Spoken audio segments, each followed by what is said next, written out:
सब्र का फल मीठा होता है। आपने इस मुहावरे को जरूर सुना होगा। चलिए आज हम इस कहानी से जानते हैं कि इसका मतलब क्या होता है। इस कहानी में बताया गया है कि तारों को कैसे ईर्ष्या का भाव उत्पन्न होता है और श्री नारद मुनि उनको कैसे इस मुहावरे का अर्थ समझाते हैं। यह अत्यधिक सुंदर और प्रेरणादायक कहानी है। आप इसे पूरा जरूर सुने।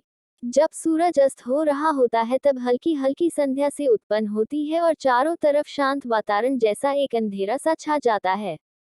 सभी जीव जंतु, पशु पक्षी अपने निवास स्थान को जाने लगते हैं और हल्की हल्की हवा चलने लगती है।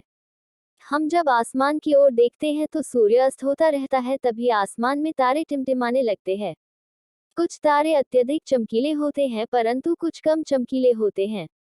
अधिक चमकीले वाले तारों पर हमारी नजर जल्दी पहुंचती है परंतु कम चमकीले वाले तारों पर हमारी नजर बहुत कम ही जाती है। इसलिए हम उन पर ध्यान नहीं दे पाते और उनकी सुंदरता फीकी पड़ जाती है।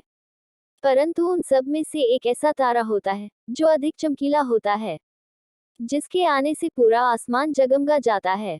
वह इतना सुंदर और चमकीला होता है कि उसके जगमगाते ही लोगों के चेहरे पर खुशी आ जाती है। उसे हम स्वाति नक्षत्र के नाम से जानते हैं। अत्यधिक चमकीला और सुंदर होता है, जिसके आने से लोग खुश हो जाते हैं। इसीलिए बाकी के नक्षत्र स्वाति नक्षत्र से ईर्ष्या करते हैं और अपनी इस ईर्ष्या की कथा को श्री नारद मुनि को बताते हैं। नारद मुनि उन सभी तारों को समझाते हुए कहते हैं कि देखो, जो भी सब्र करता है उनकी कीर्ति संसार में होती है और मुझे प्रतीत होता है कि आप लोगों में धैर्य नहीं है। इसीलिए आप लोग संध्या काल में होते ही तुरंत जगमगाने लगते हैं। लेकिन स्वाति नक्षत्र अत्यधिक समय के बाद आसमान में निकट आता है, तभी उसकी प्रतिस्पर्धा इतनी अधिक होती है। तभी सभी लोग के चेहरे पर मुस्कान आती। इसीलिए कहा जाता है कि हमें सब्र करना चाहिए क्योंकि उसका फल मीठा होता है।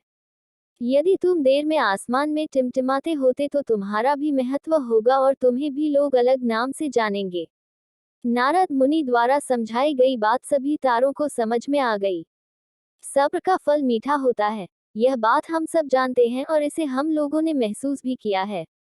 मैं हमेशा अपने कार्य को पूरा करने के बाद उसके परिणाम के इंतजार में उतावला हो जाता हूँ या फिर अपने आने वाले कार्य को पूरा करने के लिए उतावला हो जाता हूँ, जिससे मेरा आने वाला कार्य बिगड़ जाता है।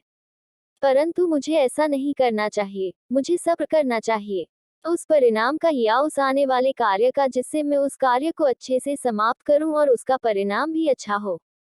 हम जानते हैं जल्दी में लगाया हुआ निशाना हमेशा अपने गोल से बाहर जाता है।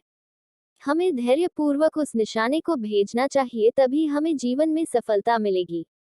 हमें किसी भी कार्य को धैर्यपूर्वक करना चाहिए, तभी सफलता के दरवाजे खुलते हैं।